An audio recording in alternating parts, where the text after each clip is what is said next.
Hi everyone, welcome back. I really hope you're enjoying this Let's Chat series. So today I want to talk about how you start your art journey. So I started my art journey in lockdown. It was when we had the pandemic, so 2020, and I kind of reconnected with my art and creativity.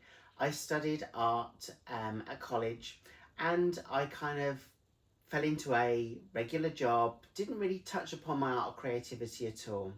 But when the world changed back in 2020, I kind of reconnected with art and creativity, and that's where I found my love of fluid art and abstract art. So when you're starting your journey, I would just say, first of all, welcome, congratulations.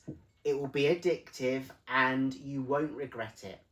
You will have times where you might be a little bit frustrated because a technique might not go exactly according to plan, or the colour palette that you've chosen might turn into mud, or you might even scrape a canvas and think, I'm never going to get this.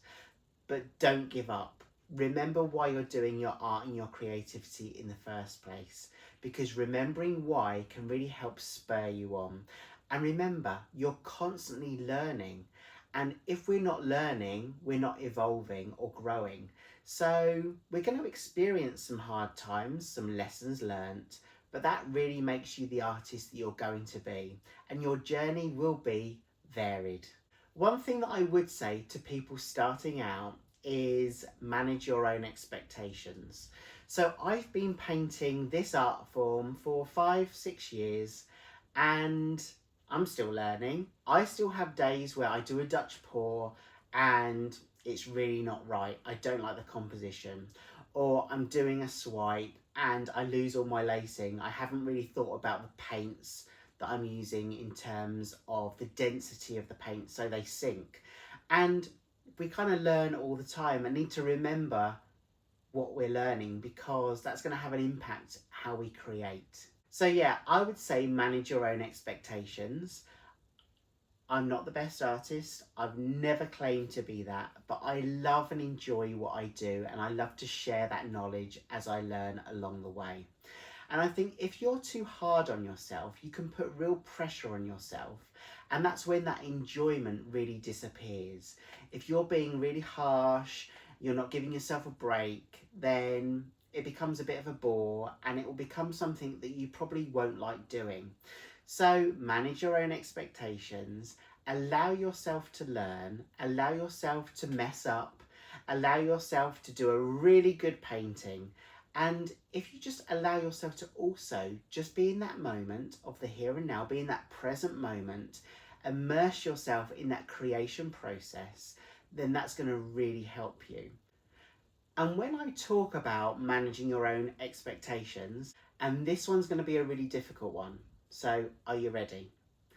Be open to learning lots of lessons. And if you call them failures, let's scrub that word out. Let's not talk about failures. Let's just say they're lessons learned. Because it's only actually, and hand on heart I can say this, it's only through those times that we really learn as an artist. If something doesn't go right, we need to find a solution to it. And if we break down the process that we followed and it goes wrong, or not as expected, then we can learn why that's happened. I know that's happened to me various times when I've been using different paints. So I might have picked a new paint brand and I've used the same ratios that I'd normally use. But what I haven't really considered is those paints have got different binders in them. They got a different density and it doesn't actually turn out the way that I'd planned. But by learning how to adapt your ratios and your consistencies to different paint brands can be really valuable, especially when you're doing fluid art. So be open to learning lots of lessons because as we learn, we grow. As we grow, we evolve. And it's through that experience that we become the artists that we are today.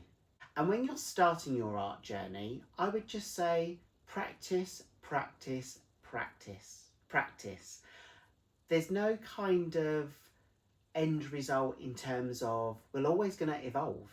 We're always going to learn new things. New products are going to come onto the market. We're going to experiment with those. I think if you continue practicing, then you're going to really master a certain technique. I didn't expect to master a technique overnight. In fact, it didn't just take weeks, it didn't just take months. Sometimes it takes years to really get to grips with a certain technique. So as you're practicing, don't be too hard on yourself. Remember, we've already talked about managing your own expectations. It's just about learning how to work with the paint that you've got, or working with the medium that you're using. And some mediums, they actually change their ingredients as time goes on. You know, they evolve as well, so sometimes it's about tweaking things that you're used to. So that brings me onto materials. So when I started out as a fluid artist, I bought numerous tubes of paint. I was trying to explore all different pouring mediums, but some advice that I'd love to share with you, especially if you're going to do fluid art. I think pick a technique that you'd like to try, and then on YouTube, go to YouTube and type in that technique and try and find 2 or 3 artists that you can gel with, that you're kind of drawn to, and watch them do some videos. And I think it's learning through that that can really help you too. And it's about thinking about those materials that you need. So you don't need to buy 50 different colours. Why not start with the primary colours, along with, say, a black and a white, and some metallics if you wish. But by mixing those primary colours up together, you can then create secondary colours, and you can broaden your colour palette that way. So you don't need to have every single colour, but just maybe focus on a few colours to begin with.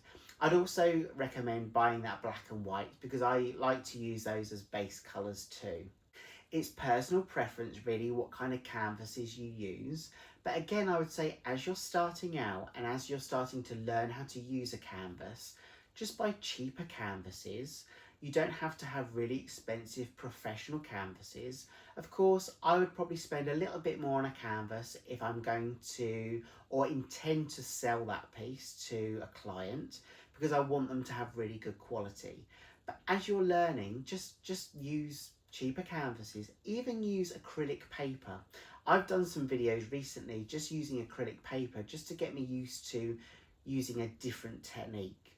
Use what you've got to hand, because it can be an expensive hobby, it can be an expensive career.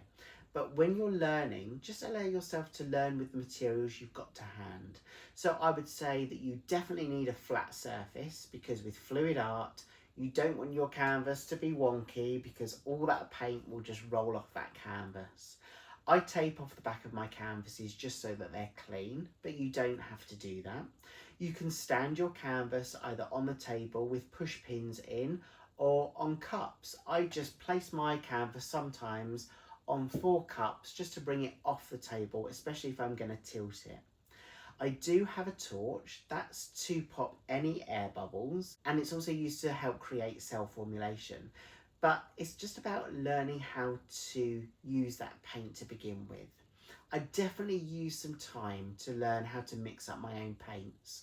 I know some people use ready mix paints, and that's great, but I've really learned the different paint consistencies and brands because I mix my paint myself, either with a pouring medium or with just water, or both. So if I'm doing a Dutch pour, I would tend to use just paint and water.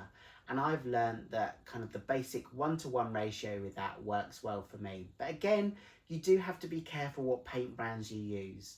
If I'm doing a puddle pour with a marble, then I'll use what I call a 1-1-3 ratio, where I use 1 part paint, 1 part water, and 3 parts pouring medium. But again, that's because I've learned that over time. So when you're just starting out, make sure you've got a flat surface. Have a table and maybe a cover over the table, because you might get some paint everywhere, and that's good, just get messy. Have a covering over your table, have your canvas or your acrylic paper, have your primary colours so you can mix some secondary colours along with a black and white, and just go for it. I think if you're starting out, think about the techniques like a straight pour, a ring pour, a flip cup, and then maybe think about other techniques after. But I definitely think focus on one technique to begin with. Google those artists, have a look at those artists that are on YouTube or other platforms, get to know how they work, learn how they do their techniques, and then try and adapt it into your own style. That's the best advice that I can give you because that's how I learned myself. So remember, when you're starting your art journey, remember why you're doing it in the first place. Think about those materials, manage your expectations, be open to learning lots of lessons, and practice, practice, practice. I think that will help you and put you in good stead when you're exploring fluid art and abstract art. I really hope you've had fun. I really hope that you've learned something today, and I hope these sessions are really valuable. Thank you so much for being here, and I really hope I get to see you again soon. Bye.